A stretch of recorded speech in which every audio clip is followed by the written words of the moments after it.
Welcome. I'd like for you to spend some time with me in remembering Jeff, otherwise known as Legal Vices. The number of people and lives that he touched, and the joy that he brought to others, will never be forgotten. Though he is no longer with us in the physical realm, those memories cannot be taken away. So he will live on. I invite you to warm yourself by the fire, have a seat or snuggle up in your favorite spot, and let me tell you one of Jeff's favorite stories by H.P. Lovecraft, The Cats of Ulthar. It is said that in Ulthar, which lies beyond the river Sky, no man may kill a cat. And this I can barely believe as I gaze upon him who sitteth purring before the fire. For the cat is cryptic, and close to strange things which men cannot see. He is the soul of antique Egyptus, and bearer of tales from forgotten cities in Meor and Ophir. He is the kin of the jungle's lords, and heir to the secrets of Ori and sinister Africa. The Sphinx is his cousin, and he speaks her language, but he is more ancient than the Sphinx, and remembers that which she hath forgotten. In Ulthar, before ever the burgesses forbade the killing of cats, there dwelt an old cotter and his wife who delighted to trap and slay the cats of their neighbors. Why they did this, I know not, save that many hate the voice of the cats in the night, and take it ill that cats should run stealthily about yards and gardens at twilight. But whatever the reason, this old man and woman took pleasure in trapping and slaying every cat which came near to their hovel, and from some of the sounds heard after dark, many villagers fancied that the manner of slaying was exceedingly peculiar. But the villagers did not discuss such things with the old man and his wife, because of the habitual expression on the withered faces of the two, and because their cottage was so small and so darkly hidden under spreading oaks at the back of a neglected yard. In truth, much as the owners of the cats hated these odd folks, they feared them more, and instead of berating them as brutal assassins, merely took care that no cherished pet or mouse should stray toward the remote hovel under the dark trees. When through some unavoidable oversight a cat was missed, and sounds heard after dark, the loser would lament impotently, or console himself by thanking fate that it was not one of his children who had thus vanished. For the people of Ulthar were simple, and knew not whence it is all cats first came. One day, a caravan of strange wanderers from the south entered the narrow cobbled streets of Ulthar. Dark wanderers they were, and unlike the other roving folk who passed through the village twice every year. In the marketplace they told fortunes for silver, and bought gay beads from the merchants. What was the land of these wanderers? No one could tell, but it was seen that they were given to strange prayers, and that they had painted on the side of their wagons strange figures with human bodies and heads of cats, hawks, rams, and lions, and the leader of the caravan wore a headdress with 2 horns and a curious disc betwixt the horns. There was in this singular caravan a little boy with no father or mother, but only a tiny black kitten to cherish. The plague had not been kind to him, yet had left him this small furry thing to mitigate his sorrow. And when one is very young, one can find great relief in the lively antics of a black kitten. So, the boy, whom the dark people called Menez, smiled more often than he wept as he sat playing with his graceful kitten on the steps of an oddly painted wagon.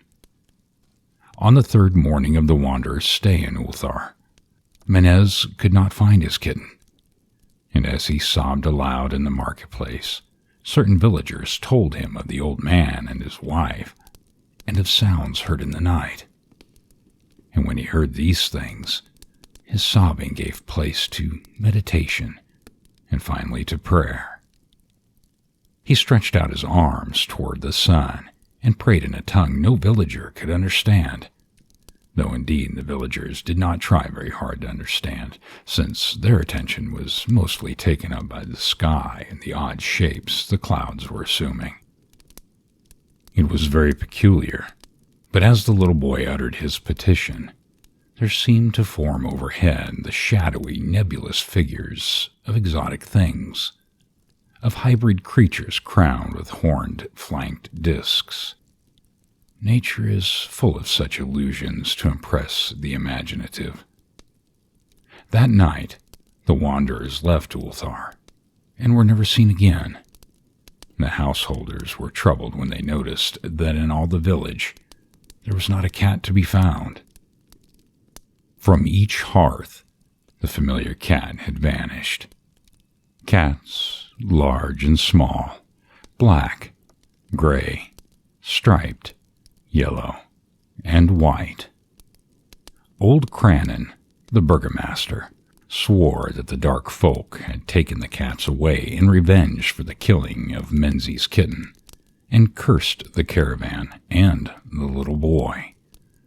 But Nith, the lean notary, declared that the old cotter and his wife were more likely persons to suspect, for their hatred of cats was notorious and increasingly bold. Still, no one durst complain to the sinister couple, even when little Atal, the innkeeper's son, vowed that he had, at twilight, seen all the cats of Ulthar in that accursed yard under the trees, pacing very slowly and solemnly in a circle around the cottage, two abreast, as if in performance of some unheard-of rite of beasts. The villagers did not know how much to believe from so small a boy, and though they feared that the evil pair had charmed the cats to their death, they preferred not to chide the old cotter till they met him outside his dark and repelling yard. So Ulthar went to sleep in vain anger, and when the people awakened at dawn, behold, every cat was back at his accustomed hearth, large and small, black, gray, striped, yellow, and white. None was missing. Very sleek and fat did the cats appear, and sonorous with purring content. The citizens talked with one another of the affair, and marveled not a little. Old Crannon again insisted that it was the dark folk who had taken them, since cats did not return alive from the cottage of the ancient man and his wife.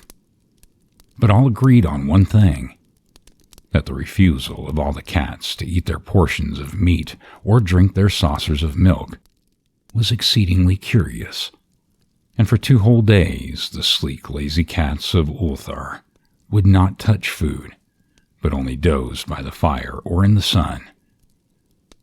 It was fully a week before the villagers noticed that no lights were appearing at dusk in the windows of the cottage under the trees. Then the lean Nith remarked that no one had seen the old man or his wife since the night the cats were away. In another week, the burgomaster decided to overcome his fears and call at the strangely silent dwelling as a matter of duty, though in doing so he was careful to take with him Shang, the blacksmith, and Thul, the cutter of stone, as witnesses. And when they had broken down the frail door, they found only this: 2 cleanly picked human skeletons on the earthen floor, and a number of singular beetles crawling in the shadowy corners. There was subsequently much talk among the burgesses of Ulthar. Zath, the coroner, disputed at length with Nith, the lean notary, and Crannon, and Shang and Thul, were overwhelmed with questions. Even little Ulthar, the innkeeper's son, was closely questioned and given a sweetmeat as reward. They talked of the old cotter and his wife, of the caravan of dark wanderers, of small Mens and his black kitten, of the prayer of Mens, and of the sky during that prayer, of the doings of the cats on the night the caravan left, and of what was later found in the cottage under the dark trees in the repellent yard. And in the end, the Burgesses passed that remarkable law which is told of by traders in Hathig and discussed by travelers in Near, namely that in Ulthar no man may kill a cat. I thank you for taking the time to listen to this story with me, and remembering Jeff and all of his stories and tales that he loved to tell and share with others. Go to Legal Vice's YouTube channel. Give a like, share, and subscribe, and let's keep Jeff with us for many more years to come. And again, as always, I thank you for taking the time to listen. The end.